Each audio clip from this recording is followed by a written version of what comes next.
All right, Pot of Gold, episode 299. I'm Brett. I'm here with Mike Grant, the intern, on vacation because why wouldn't the intern be on vacation on a day like tonight? LSU beats Alabama 32-31 in overtime.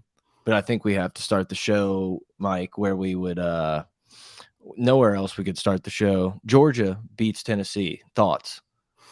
My thoughts are I can't put into words the reaction right now that I'm feeling. I mean the size of Brian Kelly's testicles are just in my face, and they have been for 2 days now.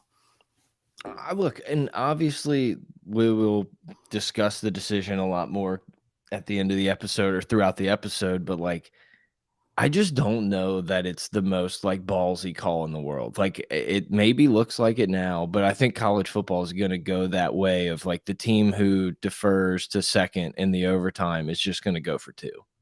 It's ballsy because Brian Kelly knew that this is his way. This is his way to establish who he is. For the people that have questioned him, for the people that don't understand what you and I and much of the LSU media has been talking about, the difference in coaches. Everyone wants to sit back and say, oh, well, Les Miles and Ed Orgeron won a championship. Brian Kelly can. And then people want to fight that argument. This is what solves that argument. This is a different monster. This is someone that has not only gotten their team to get better every week, but he's done some self-reflection and he's gotten better as a coach every single week. You've seen the ascent of this team in the ascent of a coach in one season. And he put his nuts on the line and that big dick on the line and said, no, we're going to go for two. I love what he said. I love what he said. Yeah. With the response about, I know I'm running off the rails here already, but no, you're good. I led you. I led you here. I know. But when he was asked, was it a tough decision? Was it a in the moment decision? And he says, listen, if you would have told me that I have one play to run to beat Alabama, I would have taken that 100 times out of 100 times because I'm confident in this team. That's a man that has coached enough football to know how to feel in those type of moments, and he felt confident and he let it rip.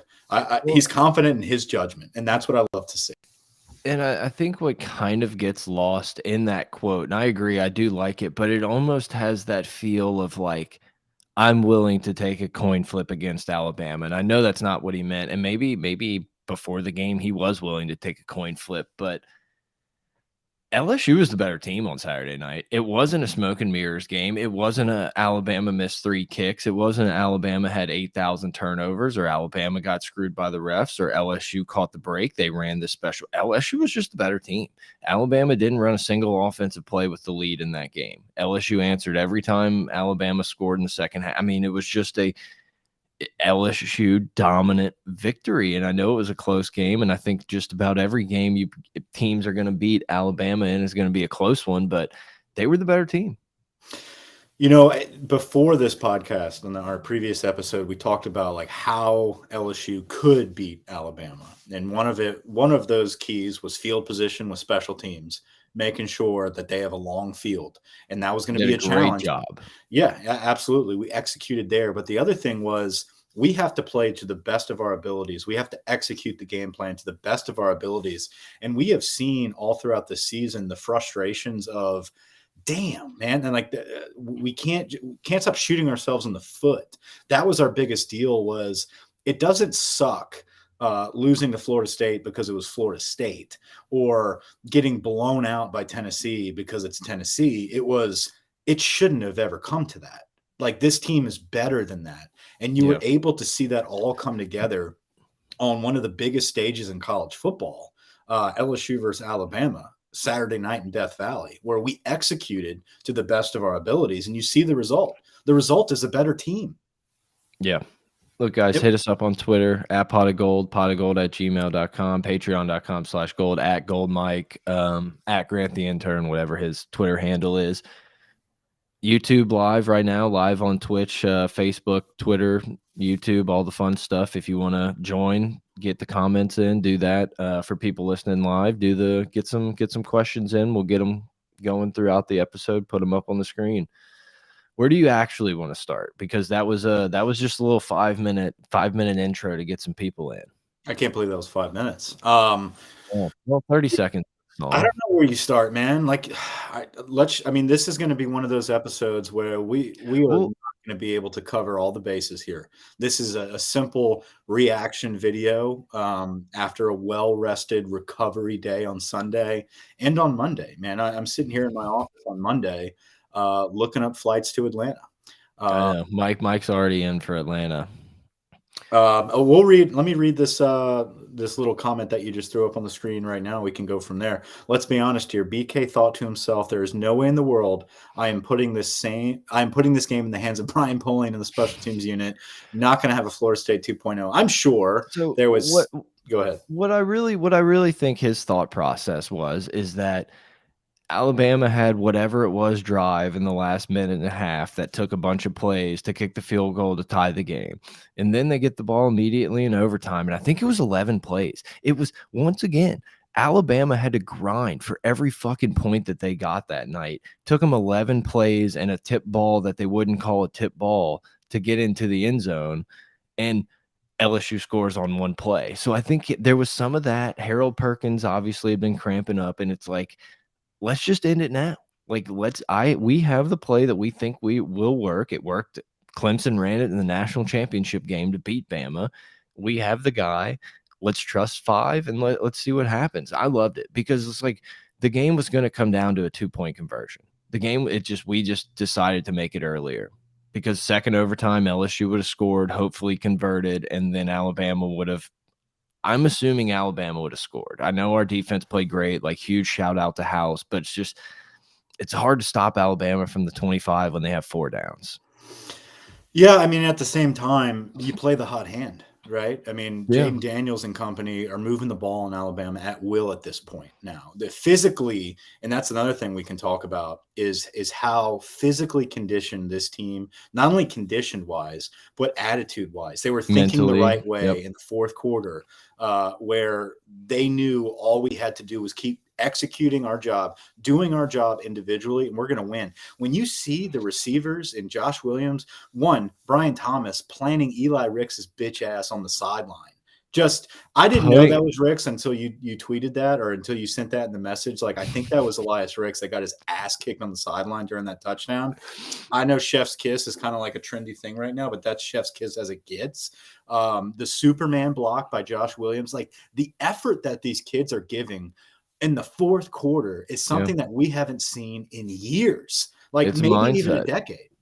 It's a Um, mindset. so you see that in a coach that has a pulse, for his program and for his players know that these guys get it. Like Mason Taylor's going to make the catch.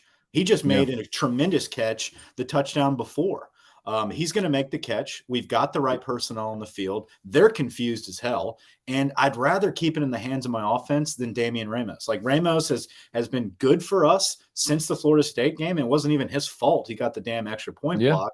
But the confidence in your offense was that much greater than putting in the foot of the kicker, for the victory. So I love it. I promise you, if LSU lost this game 31-30 because we didn't convert, I would be sitting here slapping the table saying that I'm so glad that he did it and that's what he should have done. Like I was tweeting it before as soon as Alabama scored. I'm sitting here, sitting on my sofa, probably standing, pacing. I'm like, we have to go for 2 if we score here. We have to go for 2. Like immediately, it was just like, this is the game right here. Put it on the line. And then, of course, Daniel's one play, just house call. That Incredible. was just incredible. Adam Hall jumping in the chat. Sup, guys? Anything good happen over the weekend? Love it. I love all the Texas A&M lost. mainstays. Yeah, yeah. A&M lost another one. The worst season they've had since 1980. Mike Leach was so pissed at his players, he folded up the chairs and threw them on the ground himself so they didn't have anywhere to sit. The That was biggest good. talking point of the weekend after the incredible performance by LSU is that Nick Saban's done. Like that is the narrative right now being floated around that this old man can't get it done anymore. We'll get into that in a little bit. But just the Yeah. fact that like we're not the only people sitting around talking about how deflated Nick looks and that the game's starting to pass him by and he can't listen, dude. This guy is not a professional coach. He couldn't handle the Dolphins. He can't handle the NIL era. If you can't get these kids to bow down and worship you, he's got nothing going for him. And that's what we're seeing happen at Alabama. Alabama's kids have nothing to play for anymore. They're playing for themselves.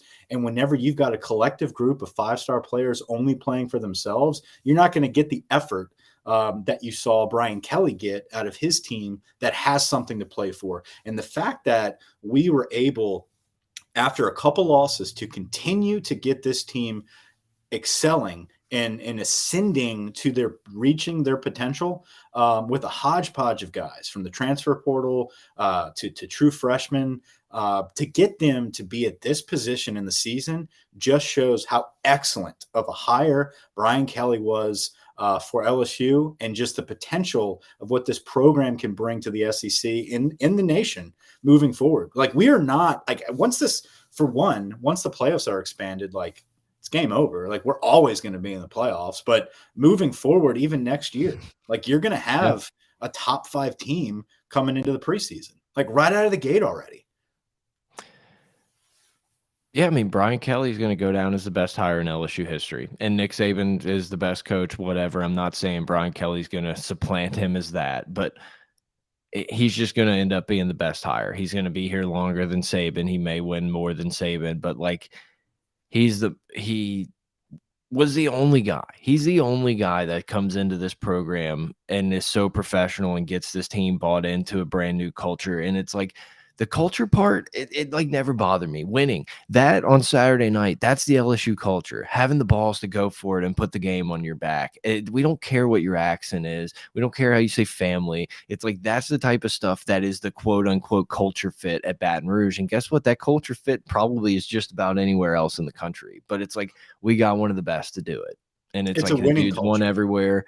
Notre Dame's feeling good. Good for them. They beat Clemson. Congrats. That's great. Congrats. Everybody's happy. That's fine. You beat Clemson. We are now playing our way into the SEC championship on year 1. Like unbelievable. Unbelievable. We were sitting here talking when we first heard the news that we hired Brian Kelly. We were in studio and we talked about how this is going to change the game. Like if these kids can buy in to what Brian Kelly is going to teach them, he has the blueprint on how to be how to run a successful program, how to have a winning team year in and year out, sustaining success year in and year out. He just hasn't really had the dudes yet. If they buy in, this is going to take off. And by year 3, we're going to be in the SEC championship and we're going to be competing for a playoff spot. We're doing it in year 1. Year Like one. that is like mind-boggling to me that this is happening in year 1 after a couple losses. Seeing these kids progress has been the most beautiful thing to watch. Watching Jaden Daniels transform into a Heisman contender out of nowhere. Seeing a guy like Kayshon Boutte really humble himself and find his place on this team of being the steady, like under the radar receiving leader, but you wouldn't even realize that. Having a true freshman in Mason Taylor come in out of necessity because we want to have Danny Lewis flick us off after getting danced on by Brian Kelly. He's going to roll around, sit on How the you feeling bench. this morning, Daniel? Yeah, Shaz Preston, Danny Lewis, the whole groupie bunch. Burton flipping from Georgia after he flipped from us to ride that pine and get that groupie environment. All those cats, we had to play guys out of necessity because the groupies left. And those guys have become animals for us towards the end of the season. Mason Taylor is going to be a juggernaut to have to defend for years to come. But it's from passion. It's from these kids being able to be coached and they're thinking the right way. Just like Brian Kelly said, dude, they're thinking the right way. They understand that there's going to be ebbs and flows to this process and they're all bought in. When these kids are bought in, LSU is a fucking monster to Yeah. deal with when this team is bought in. And I think something that Kelly probably doesn't get enough credit for is that It's not like he packed up his Notre Dame staff and brought it all down here. He hired a bunch of guys he hasn't worked with, maybe that he had met or interviewed over the years, and he's built an incredible staff. Like Mike Denbrock, I thought called an incredible game. You know, there's three or four plays I'm sure you could nitpick and wish we did something else, but I thought it was an incredible game plan. Enjoy Matt House while you have him. He's going to be a head coach somewhere. I mean, as much as I would love for him to be the guy that rides it out with us for the next decade, it's like Can we I make don't him our see Brent that. Venables, please? Yeah, like sign. I'll sign that. I'll ink that one in blood, like right now, if that's the deal that he wants to make. But it's like, that's a good thing. You want teams to come in and poach your coordinators and position coaches. But I mean, bringing Frank Wilson back is as big of a thing for this program as ever. And you saw how happy he was after that game. It was the best video Garland's ever put out in his life. Is the clip of Frank Wilson just elated with joy. I mean, I couldn't have made me happier. And Hankton's, it's like we gave this dude a lot of shit because some wide receivers dropped balls. But like you said, these dudes are bodying people downfield. Oh, you're an All-American? Look, on that play, 2 All-Americans got absolutely bitched by a walk-on and a 3-star. I don't know what Yeah, Brian Thomas was. He Brian might have been a Thomas was on the verge of a 5, but that's fine. I yeah, get it. that but you know what I'm saying? Like, it was the guys but Brian Thomas, I don't know, did he have a catch? No, I I know think he he had had a a drop. I think he had a yeah, he had drop. a drop, and I think a target in the end zone that was out that wasn't catchable. And last play of the game, he's fighting his ass off. He hadn't seen the ball all fucking game. It's like all these dudes are bought in, and it's incredible to see. It's like, man, LSU's had the athletes for as long as we've been fans. You know what else I LSU's love to had the see horses. is none of the big sloppies, dude, being sloppy. None of the guys rolling on the ground. Dude, how many times in the past 5 years, or just Ed's little stint in general, did you have every single game an offensive lineman or two rolling on the ground, or a guy getting hurt and limping on the sideline? We never hear from him again. They quit. We don't have those soft tissue injuries anymore, Michael. No one's quitting like mid-season. No one's quitting mid-game. These guys are bought in because they now know, and now it's on another level because now they know it works. Like, Yeah, yeah, sure, it exactly. works against You've Ole seen Miss. the Yeah, fruits sure, of it your labor. works. Right, and we can beat Auburn and Mississippi State, but holy shit, we can like make Bryce Young look like a fucking loser. And we can shut down this offense. We can get Jaden Daniels to have some protection, and all of a sudden, like we're moving the football. We're moving the ball down the line because we're doing the little things correctly. Everything that he instilled with the way you think, the way you prepare, the way you go to class, like how you hold yourself accountable as a man, like those intangibles translate to the field. That's where it's won. This shit is not won on the field on game time.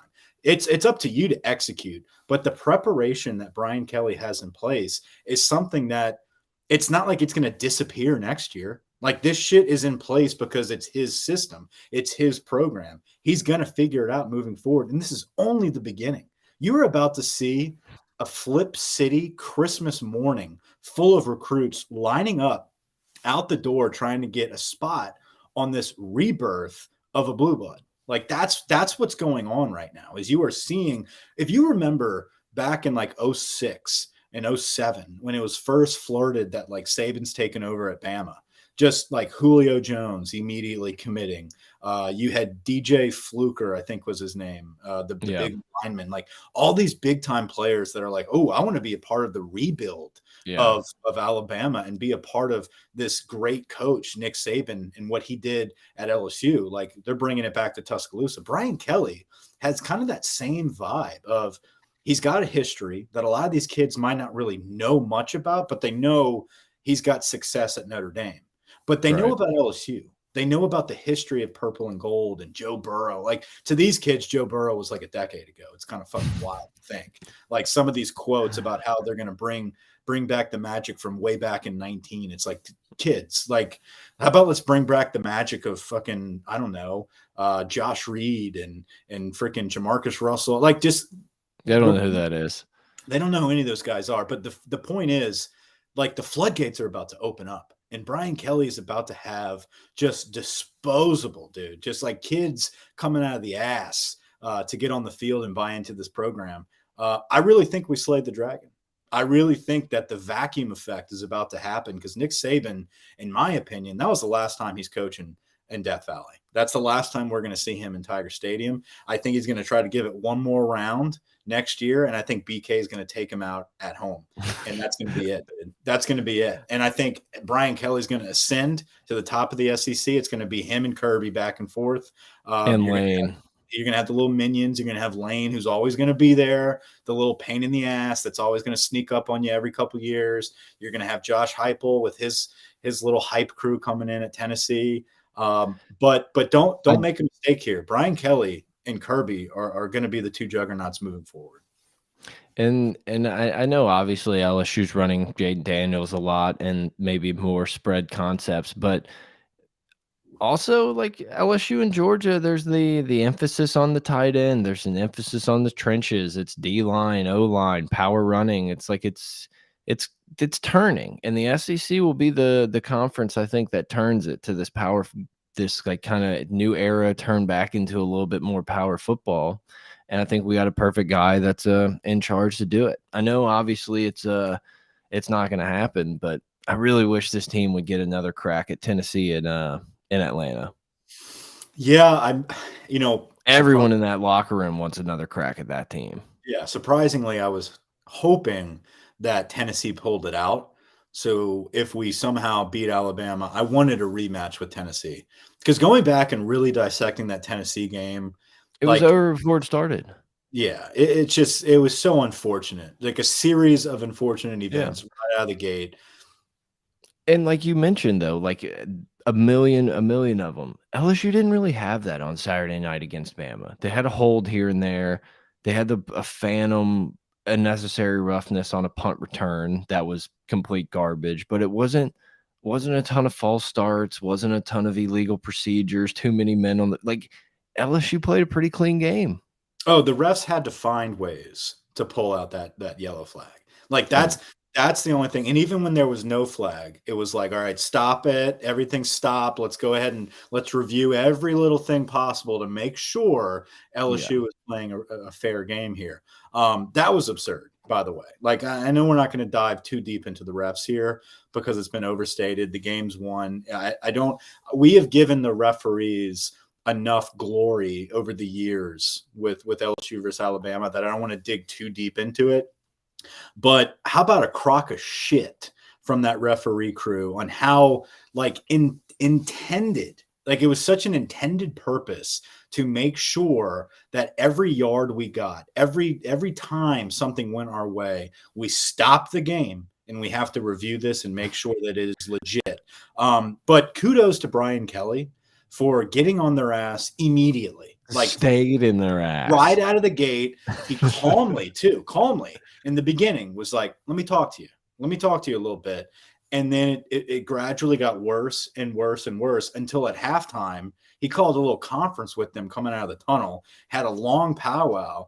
And then the minute that was over, I think it was early in the third quarter, they did some bullshit and he just lost it. He's like, that's enough. Like, it's over. It's over. We're not doing like there's a new sheriff in town here. I'm on you guys, motherfuckers. Like, you think Nick's the only person that knows people? Like, you gotta get up. You gotta get up pretty early to get one over on me, you sons of bitches. Yeah, we're not. This isn't happening anymore. Like, and it was funny is because like you could tell he realized it on that when they reviewed the fumble bullshit, like the most egregious, like, oh, he doesn't have possession. The dumbfounded look on his face.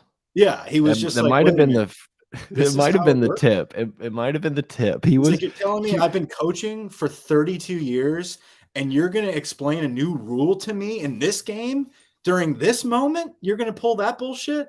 Not happening anymore, guys. Like, letting you know, like, Nick is not the only person that can have your ass and get rid of your job. I'll do it too.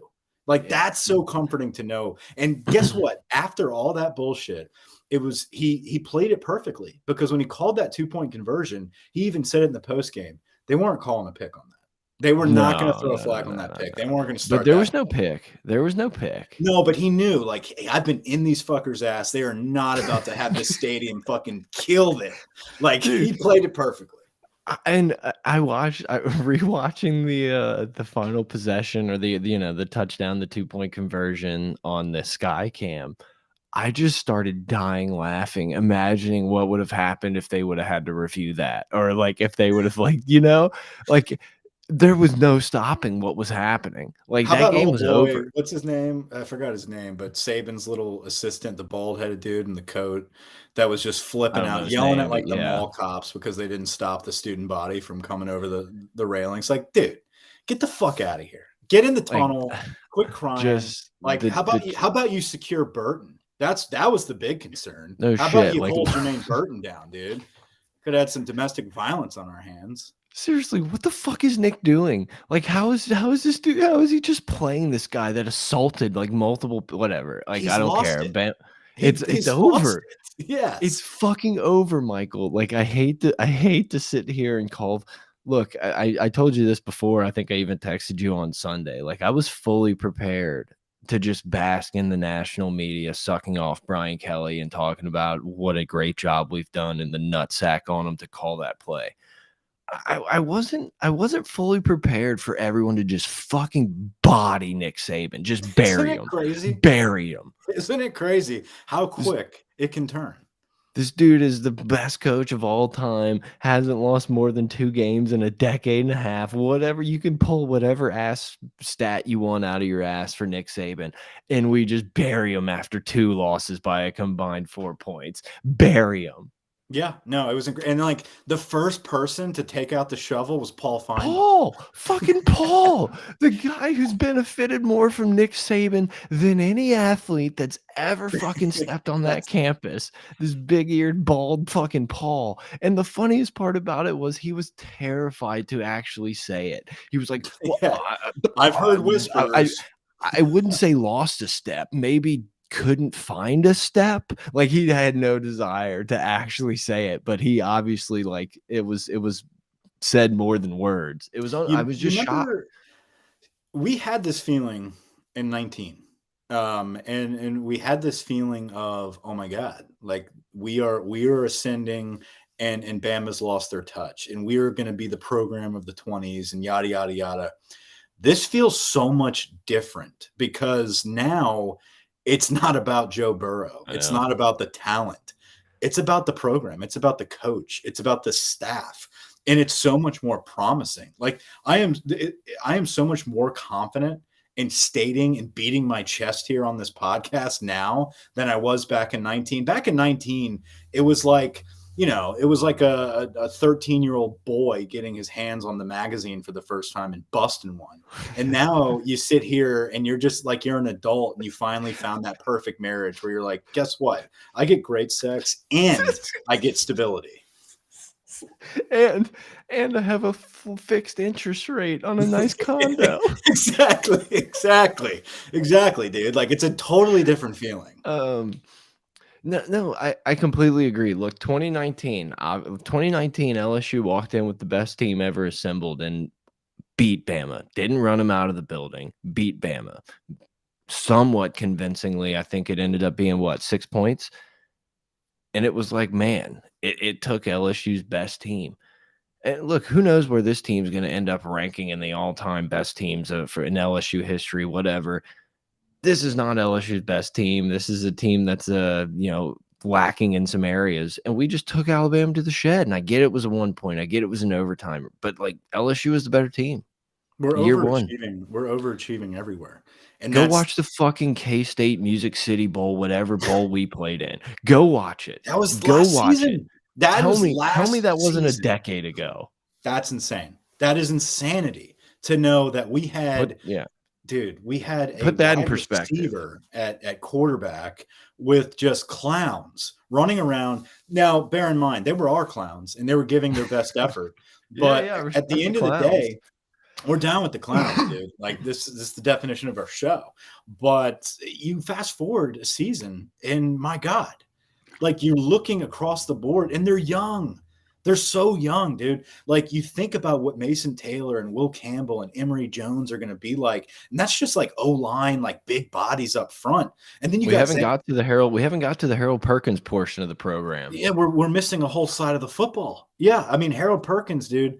You want to talk about somebody that is the first person, in my opinion, that even comes close to being compared to the Honey Badger. Like when it comes to playmaking ability on defense right out of the gate, where you're just like, this is different.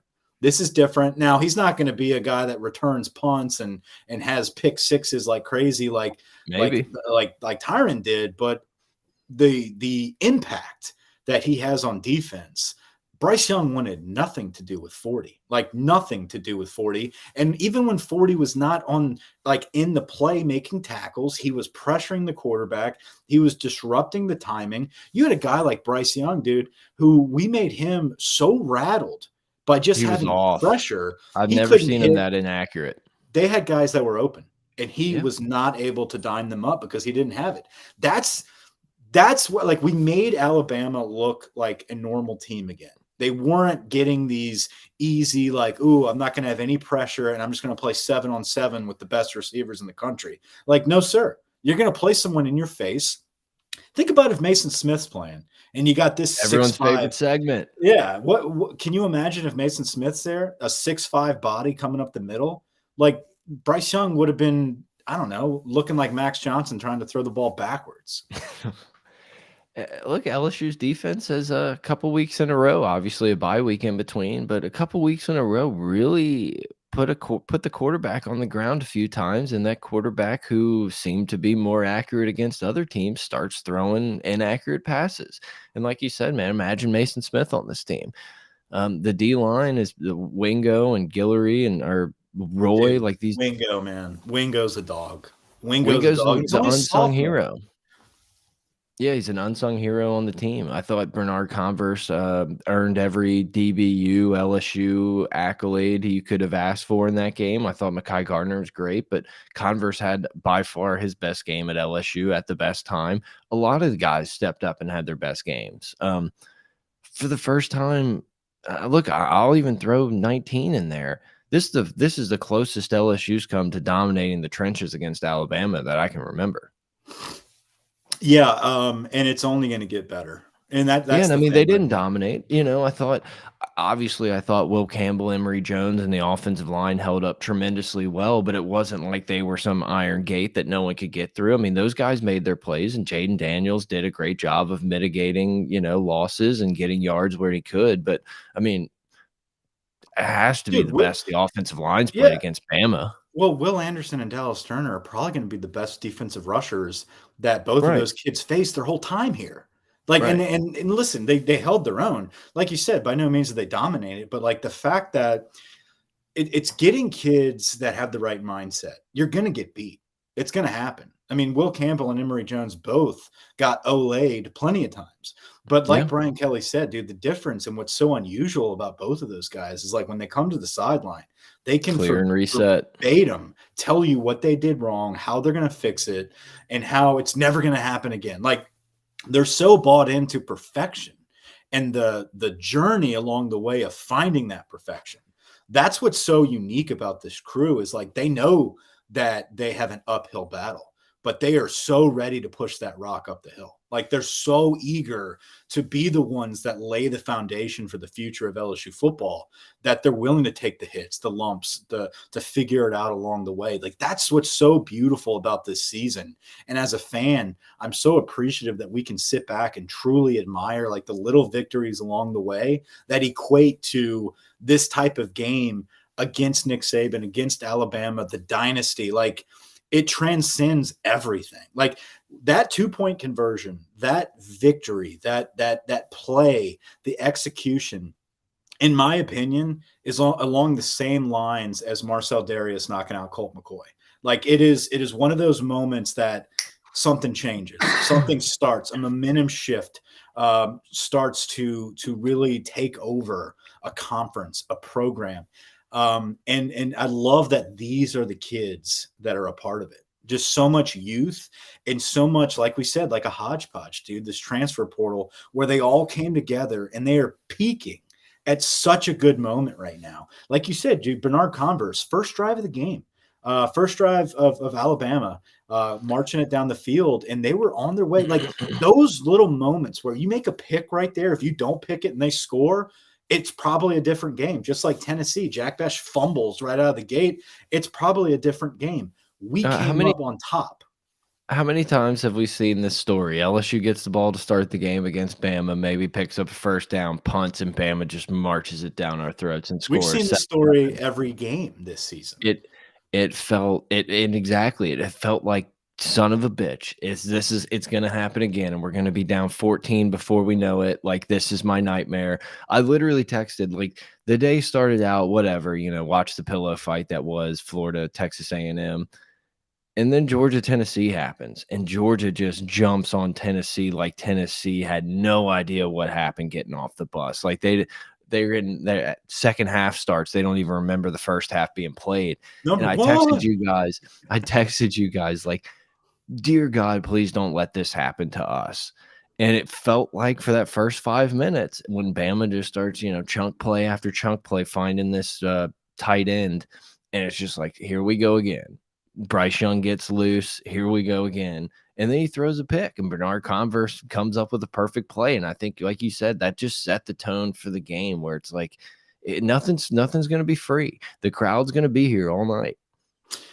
Belief is a crazy thing, man. If you believe you can do something, you're going to do it. Like, and you, if you have a collective of individuals that all believe the same thing, crazy shit's going to happen. You're going to find those little mistakes, and you got to capitalize on it. And that's what we talked about, dude. We talked about how in these games, you know, Tennessee, we had what, 3 fumbles, that 2 of which we could have come up with and we didn't, and the Yeah. ball didn't bounce in our direction. You've got to come up with that against Alabama, and right out of the gate, it happened. We came up with that pick. The refs tried to pull one away from us with the fumble recovery. That's okay. We overcame that. We just came up with everything, man. Like, we fought against all the odds, and it's just one of those things, man. It's like Icarus, dude, going up that hill. We got the ball, we got that rock, and we just And kept waxing fucking waxing pounding away. gibbous, I We think is what waxed you the meant. waxing gibbous, yeah. Yeah, who's yeah, not Icarus. Yeah, but the game No, starts, Icarus is obviously. the rock. Yeah, I know. I remember the Tony story. Perkis, dude. But yeah, the game starts off as like a defensive battle. It definitely felt like a little bit of a time capsule, LSU Bama game there for a minute. And like you said, I mean, Sage Ryan comes up with an incredible strip on the sidelines, and LSU jumps on the ball, and then we decide to hand it back over to Bama. And again, as you're an LSU fan watching this game, you're like, well, here we go. We get screwed again. We're about to get off the field. They're going to score. They're going to get the ball to end the half. And LSU didn't. They held them to a field goal. The defense in the first half played absolutely lights out. I thought the defense played great in the second half. It just, points started coming around, but it just, yeah, it felt like two totally different games, first half, second half. How about Sage Ryan, somebody that's starting to come into his own as well? A guy that we forget is only a redshirt freshman who is a 5-star athlete that is kind of holding his own now, making a big play like that. Now he did have a very controversial pass interference play where the ball was tipped by Wingo, but you look back and both of those guys are coming back. Like, both of those guys in that big moment on that big play, regardless of what happened on that play, involved against Bama on the a program changing victory late in the fourth quarter. 2 guys that have seen it are now going to be coming back in the fold next season. I'm excited as hell for the future, but this game, man, like, it's hard to describe. And I think we've done 40 minutes now trying to kind of describe a little bit. We haven't even gotten a fraction of the experience explained. And we weren't even there. I want to give a huge shout out to the fans, dude. The fans of that stadium were lights out from Yeah. start to finish. Like, you guys, for everybody that was at the game that is listening to this, like, hell yes. Like, you guys were fucking phenomenal. And I can't imagine just that experience and that feeling. I've been to plenty incredible games in Tiger Stadium. Nothing looked like that type of feeling. In the fact that you had the recruits that Yeah. decided to be in that number, what a perfect storm. What a perfect storm for recruiting, for the current staff, for the current roster, and for everybody that has been on the fence of, oh, they might have jumped in to being a Tiger fan during the Les Miles years or mid Ed Orgeron years. This type of feeling is what we're used to as kids growing up and what we fell in love with and that peak LSU experience. It's on its way back. Yeah, it's games like this over time are what make students diehard LSU fans. You know, growing up, you had LSU Tennessee in '01 or whatever it was. Like, I Mm-hmm. vividly remember watching that game in the living room, watching everyone storm the field. You know, you go up to when we went to LSU, it's like 2010 LSU beats Bama. We had some really fun Florida games. Oh, 07 Florida, yeah. Obviously the 2011 team, a lot of those games were at 2:30, which kind of sucked. But like you just each kind of group of students that go through there, and I guess some students more than others, you know, get a few extra years in there. Shout out Bill. Um, you get a game or two, you get a couple games that just like, oh, this is what it is. Like, I just flipped the switch from like, oh, this is really cool, I want to go to the game, to like, I have to be reading every blog post and every paid site to what's on Tiger droppings. And a lot of that happened on Saturday night. A lot of dudes in that stands, boys and girls in that student section, have had a pretty shitty run at LSU with the COVID year and then last year. To have something like that, it's like that's what makes these dudes fans for life. That's what Exactly. makes LSU special. Exactly. It's not about listen, it helps when you win those national championships. Like that definitely locks people in. But what truly sets it apart is having those experiences in Tiger Stadium, being able to be part of a perfect Saturday and being the underdog at your home and pulling out those victories where everyone, like Adam just said in the chat, from start to end, it was the most sustained he's ever seen it in that stadium. Um, Being in that number, if you were lucky enough to have been in that number in that stadium, like you're hooked. You're locked in on LSU from here on out because you know it's just like a drug, dude. Once you have that high, you're always chasing that. Everyone's going to be chasing that moment for years to come. They're going to be chasing Brian that Kelly, feeling. guess what? Brian Kelly included. Absolutely, Brian Kelly included, and Brian that's Kelly's never played in an environment like that. There's no, and he not our said that. coach. There's never been, not many people have been in an environment like that. And hopefully Brian Kelly chases that high for a few years. Well, and listen, hopefully those recruits understand that like this shit's not happening anywhere else. Like you go to Alabama, this shit ain't like that. These guys get louder crying because they're not in a national championship than they are beating an in-conference opponent. We have something very unique here where we are on the rebuild, but we're building at a very fast rate, and you have a chance to be a part of it. And I think the recruits saw that last night. It's a special place, and it's a special place for a reason. It's magical, dude, and we got to see that on the main stage. You know, Herbie and Fowler talked about it, dude. Like, there's something different about this environment, and we got to see it peak, dude.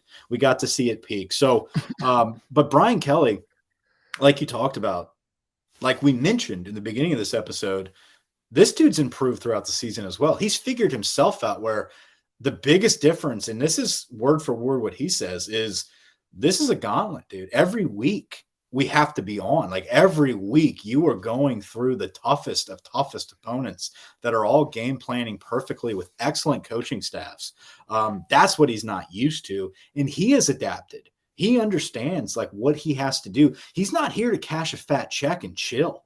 He's here to win a national championship, and he understands how to do it. Supreme Rice, hell yeah, huge reaction. I love it. I love. I knew the Supreme Rice might catch you off guard, so I had to No, put it no, up it's there. great. I saw him. I saw him throw it in there. But my point is, like, it's in his blood now. Like Brian Kelly's got that in his blood now, where he knows, like, oh fuck, this is what happens when we pull off these big victories. This is what I've been happens coaching when at Notre Dame this whole time. Like, It this is what happens sucked. when these fans believe. This is what it can be like every Saturday. Let's Mhm. go. Let's go. I'm not chilling out anytime soon.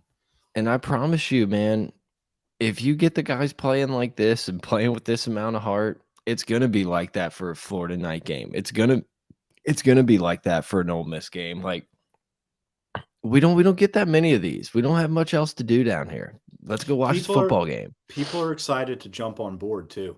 I mean, you look at listen, you got Jaden Daniels. We love Jaden Daniels. After you get Jaden, you got a 5-star waiting in the wings with Walker Howard, who is the most bought-in quarterback in this program we've had probably since like Matt Flynn, dude. Like this dude's all in, and he's Yeah. willing to wait his turn. And then you got a kid named Colin Hurley who's coming in reclassifying, who is a fucking stud, who is going crazy all over Twitter right now, just obsessed with LSU.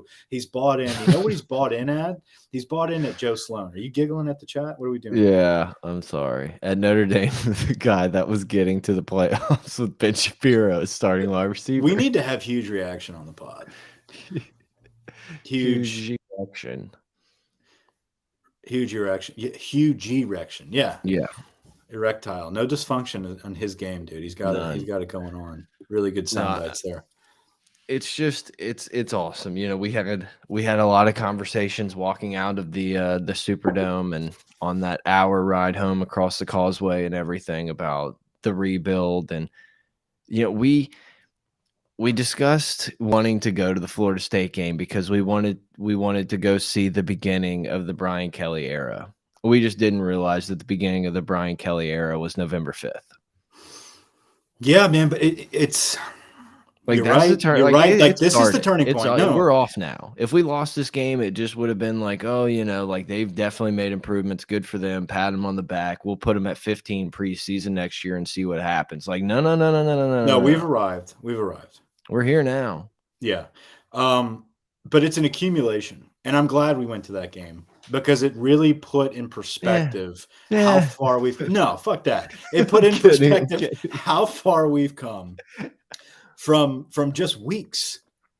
Weeks ahead of time, how far we have come and how Brian fast Kelly this said has it. happened. And Brian Kelly said in the press conference, he's like, we're not doing anything different. Everyone's getting to know each other and everyone's getting on the same page and everyone's buying in. We're not doing anything different. We didn't do anything different last week. Guys are just getting better. They're gelling. They're communicating. They're becoming a family. They're becoming a brotherhood. Everything that he's told us and that he wanted to do is build this bond, talks about brotherhood, has that shit posted around. Like, he has all those dudes bought in. It feels a little like when Dabo had it like really going at Clemson early on. You're like, this is kind of cultish, but like this is also kind of cool. Like these dudes are just extremely bought in at the moment. Yeah, it's very Clemson is a good comparative there because I just came up with it off the spot. Well, it's one of those where you have everybody buy into a rebuild and that a belief that you can become a dominant factor in college football, and then all of a sudden like they're winning and overachieving, and then you get the recruits. Like that's what's happening here. Now, don't get it wrong. Emory Jones and Will Campbell and I mean like these guys like Perkins, like these are 5-star players. Like these are dogs that are playing early, but they're not across the board. Lightning struck because LSU absolutely dominated that recruiting class that Brian Kelly snuck in under the wire and pulled a bunch of guys. Like LSU got very lucky that they hit on a high rate in that year.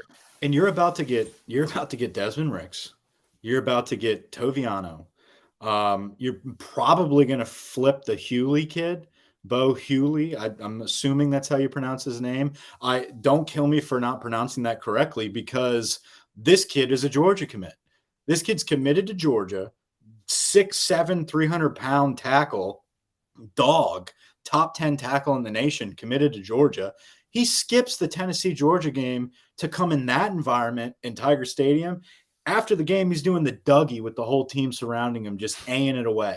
Like, how do you not come to us now? Hey, yeah. I mean, like this dude, we're about to have the number one class, dude. Like we have a legit chance for Brian Kelly's first true recruiting class to be the number one class. And it's not just like dishing out cash and getting 5 stars. It's building a roster based on needs with the best available. And then the 24 class is already in the top 3 and it's only getting started. Like it's over.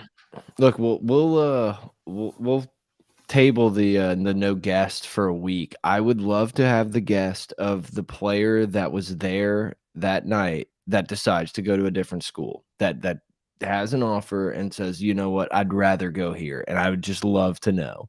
because if you were at that game and LSU wants you and you have an offer, you are committing. And I mean, it was a prime example. 47 minutes after the game, I have no idea what his name is. Mike, you may know the offensive lineman from John Ehret. It's like, Yeah, you the know what, interior lineman guys? from Merritt. Yeah.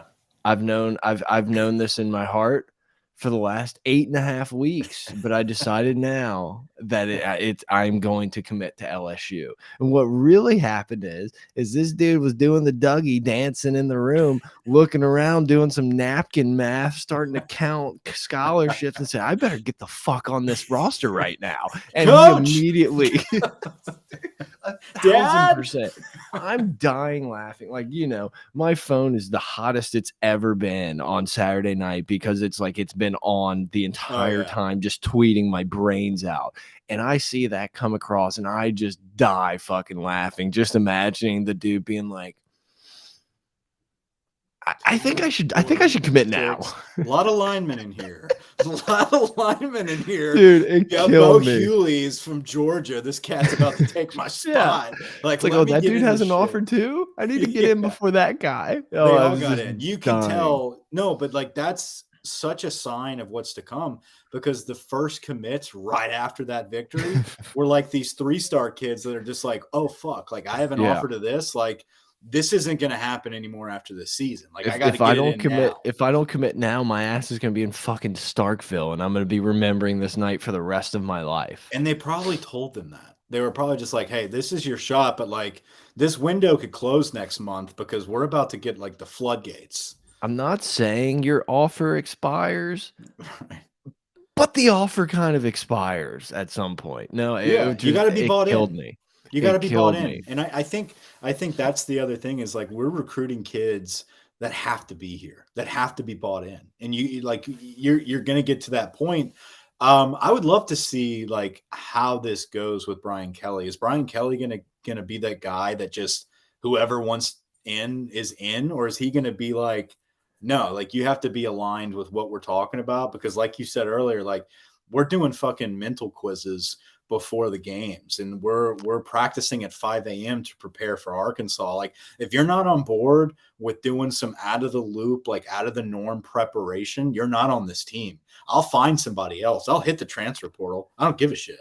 And I think this conversation actually happened before we before we actually started the podcast, but maybe I'm naive, maybe it's just the purple and gold glasses, but I honestly believe that this is what you're getting into if you sign up to come here. If you don't want to do this, don't, like, we're telling you now. If you don't want to do this, if you don't want to put in the effort, if you don't want to go to class every day, if you don't want to wake up at 4 a.m. to go run in the cold when we're not playing for 6 more months, don't come here. And I think having a guy like Frank is a staple of what you do. We can call Bill Polian, Brian Polian, Jeff Polian, Jeff Saturday, the special teams or the recruiting coordinator. Like Mm-hmm. this is Frank's the man, and Dude, I trust in Frank's Frank. gonna own New Orleans. He's gonna get all those kids to come to LSU. It's already starting.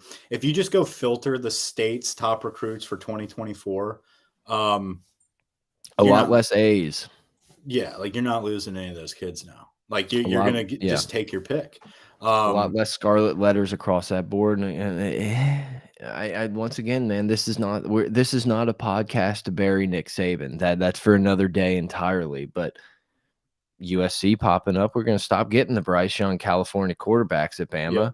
We're going to stop going into Miami. Maybe Miami, who knows what's going on there, but maybe we're not going to be able to dip into Texas as much. you're not plucking Georgia LSU, kids. look, Brian, yeah, exactly. Brian Kelly, I think Brian Kelly had a very good statement. This might have been before the game where he was talking about how it's like the whole like build a fence and don't let anyone leave is just not the way it is anymore. But we're going to win more than we lose in this state. Yeah, And I think that's happening a few other places. And look, man, this is not Alabama's still going to be Alabama. It's like Alabama slipping and being down is still better than all teams, but let's say six, yeah, absolutely. 4, 5, I mean, they want to Eh, fire Nick for 2 losses. Like, which I want to fire Nick for 2 losses too. So I yeah, can't get his really. ass out of here. um, no, it's just it's awesome. It just doesn't feel fluky, and I know LSU could have lost a few games, and it's like we didn't look great against Auburn and all these things, but it's just really it feels like it's been done with, like, hard work, buying in, and doing the fundamentally doing the right things day in and day Yep. out, and we're starting to see it more on Saturdays.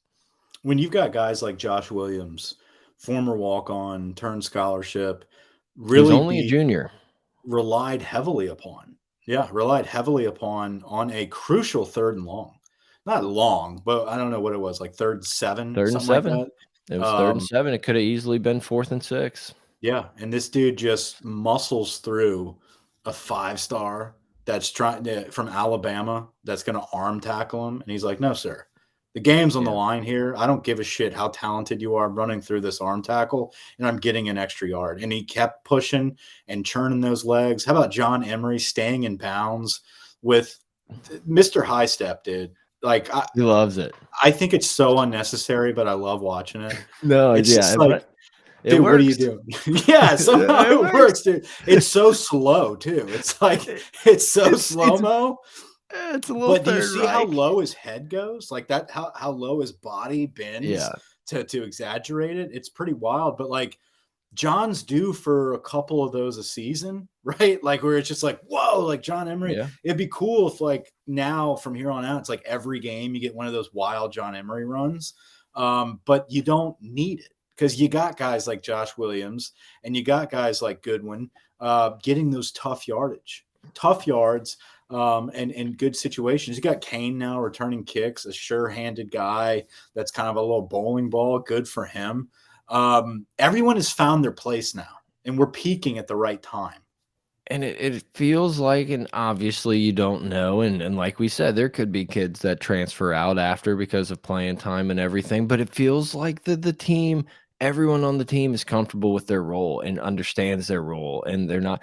Kayshon Boutte might be the most bought in guy on the team, which is something incredible to see that I would have never guessed 6 weeks ago. Um, Right, but he quietly had the most receiving yards of the night, but Yeah, because made he's a so bunch of big clutch. catches. We Right, extended a bunch of drives, didn't have 1,000 yards, didn't have a bunch of touchdowns, but he extended a few drives for us and made big plays. just like Malik Neighbors, dude. Acrobatic catches, high pointing the ball, getting separation on bitch ass Ricks. It was beautiful, dude. Like, just it was amazing to see these guys performing to the most of their potential, and it's only getting started. That's what I can't If all stress these enough is this I is if only all these getting dudes started. come back if all these dudes It's come only getting back, this started. offense is gonna be nasty next year. Like, Daniels with, like, the full w think Put all your about money and on Daniels to win the Heisman next season if he comes back. yeah, it's like, let's table some Joe Burrow comparisons, but, like, think about the jump that Joe Burrow made from 18 to 19, where it was just about a lot of it had to do with gelling with receivers, and I know they put in a million hours of work, and he had 2 of the top 3 wide receivers in the NFL on his team, but Jaden Daniels is just gonna be ripping the ball all across the field to If Brian Jaden Thomas, Neighbors, and Taylor, and, if whoever Jaden can else we figure out a find. deep ball, it's over. If he can figure out the deep ball, if he can start taking deep ball shots over the top type of And I offense, and I think that helps that our offensive line's probably gonna be able to hold up for another half second to a second every play next year. the entire line's coming back. And then you're going to have depth after that with Zalance Hurd, DJ Chester, possibly this Bo Hewley guy. Like, it's just loaded, man. And you're going to have a plethora of tight ends. We already were crystal balled for Tredez Green, who's the other big time tight end, number 2 overall tight end in the nation out of Uh, East Feliciana. It's just unreal, dude. Like, it's about like every year that we looked at those recruiting classes and we're just like, damn, dude, if we could have gotten this guy to stay home, or if we could have done like it, that's happening again. Like, we're gonna get to that point where we're building those classes where every time we had a couple of those back-to-back big classes of those in-state kids, we end up competing for championships. We're about to be at a point now where like that's going to be the norm every single season. And it started Saturday. Like it didn't start. It started when you hired Brian Kelly, but the turning point, like you said, dude, the turning point, the catalyst started with that 2-point conversion. And I am so excited to watch this unfold. um, yeah, and like I said earlier, it's very possible that Matt House is a guy that gets a head coaching job or gets a look at the NFL, but for the most part, it feels like you're going to hold on to a lot of your position coaches. Like Frank's not going anywhere. You have to hope that Joe Sloan's not really wanting to go anywhere at the moment. Den Brock's not going anywhere. I mean, there should be a lot of continuity that comes in. Now, like I said, I think some guys are gonna get some good jobs. That's the cost of being a top 10 team and everyone loving you. Austin Primo says, felt like the defense was 2 steps ahead of BOB's play calls all night. Do y'all think Brian Kelly forced Ricks to transfer and operate as a double agent in Tuscaloosa? I'll hang up and listen. Listen, it's been discussed. It has been discussed amongst the group on whether that is the play. And listen, we've got guys like Brian Kelly throwing out some double agent shit with Ricks. We've got Scott Woodward setting up A&M with some disastrous contracts with Jimbo. There's a lot of conspiracies that we can talk about, all trending in our direction. But in all seriousness, going back to what Matt House did to defend this very talented Alabama offense. And I hate Bill listening. O'Brien? Oh. Yeah, sorry, Bill O'Brien's No. offense. No, I know. When you said I hate, I thought you were gonna say Bill O'Brien. No. I hate the fact that everyone's sitting here and being like, oh, well, this is like the worst. This is the worst team Saban's had in a while, blah, blah, blah. The motherfucker came out and said last year was a rebuilding year, and this is the year. He's got Bryce Young, which everyone knows is the best quarterback they have ever had. Don't tell me this is all because Bill O'Brien. This is because they're getting their ass shut out by teams that want it more. Nick Saban cannot get his kids to play with effort anymore. Bryce Young is a good ass player. I see him in the background. I'm getting. I didn't mean to do that. I don't know don't what he's know. doing, and like the only people that can see this are the YouTube people. But no, I do think a lot has to be said about how Matt House has gotten his transfers in the defensive backfield with Kerry Cooks and Steeples coaching up these DBs like Bernard Converse and like Gardner to step up and play fucking physical football against the best of the best. They're not scared of shit because they trust everyone around them. When you can trust your peers, you can trust yourself to make those plays as well. Converse played like an All-American. Gardner was coming up, just smacking people. Those guys are going to be draft picks. Like, Yeah, they're not going to be here next best. season. Converse was the best defensive back on either team last night. It was so without fun to question. watch. Strong arming people, like being in position. And then Brooks had many times, number 7 on offense for Alabama, had many plays where he could have come down with the reception. But at the last second, Converse is in there with his big hands and moving the ball out of his possession. I mean, did the final drive where they were moving the ball, where they were probably on their way to score. Instead, they settled for that field goal that ended up eventually putting us into overtime. But they could have been marching the ball down the field there within the 10-yard line, but Converse comes up with another big stop. Like, it was just so beautiful to watch. And how about Major Burns, dude? Major Burns gets beat and then tracks the dude down all the way down the field, hauling ass with his neck brace and all. It was beautiful to see as well. Just the effort from these kids is the difference in the programs. It wasn't about talent. It wasn't about just coaching. It was about the effort that these kids put into this game, and LSU by far had more effort. Yeah, 100%. You know, Major Burns definitely looked a little bit rusty out there, but you could see he didn't give up on the play, and he tracked him down, and LSU held him to a field goal. And instead of, once again, we've seen so many times where Alabama just scores a touchdown there and has the big play, and it's like, well, shit, let's see if we can come back. And this team just didn't really allow it. And it was just, I've said it probably 5 times on this podcast already. It was just fun because LSU was the better team. It just wasn't fluky at all. LSU didn't get the benefit of the doubt on any call.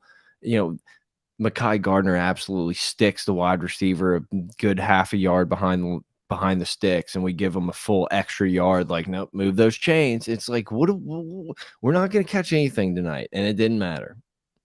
Yeah, huge erection coming back in with the comments talking about how Brian Kelly, he understood exactly the leverage that Major Burns had in his little mishap and where he was playing. I mean, the fact that your head coach understands safety play mid game, like, The dude's brilliant. He's a football Apparently, genius. everyone thinks the LSU culture is to have a coach that doesn't fucking know anything. You Right, know, that's it's the like fit that we need. We're supposed to have a fucking Rougarou on the sideline or somebody that just like is eating grass like that. That's not happening anymore. Like you've got a dude uh, that understands football and sees the potential of this program because of the recruits that he can get.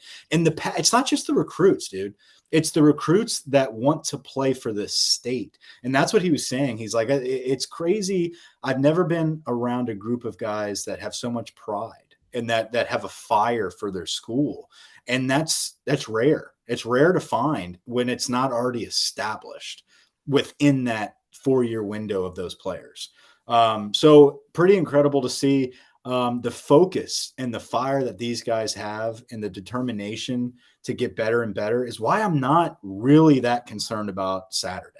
I know it's supposed to be a trap game. I know it's freezing. We're playing at 11 o'clock. We just came off an emotional victory. They just lost to Liberty, yada, yada, yada. Everything on paper says trap game. But if you're paying attention to LSU, if you have followed this team from start to finish, this should be a dominant victory. yep. Yeah, I agree. I mean, we can definitely talk about some of the stuff he said in the press conference today about that, but I feel like we have to circle back to Harold Perkins. Harold Perkins hasn't been talked enough on this podcast yet. He's the best. He's the best player on the field. He is somebody that is you can't have off the field. He will be making plays in your sleep, dude. Like I can't There, go to bed without seeing those beautiful gold teeth, the hair in the face, the number 40, the swagoo, the burst, the acceleration, the closing speed. Just it's so different. It's so different to see this from somebody that just was just playing high school football. And this dude is dominating guys like Bryce Young, who is the escape artist of the century.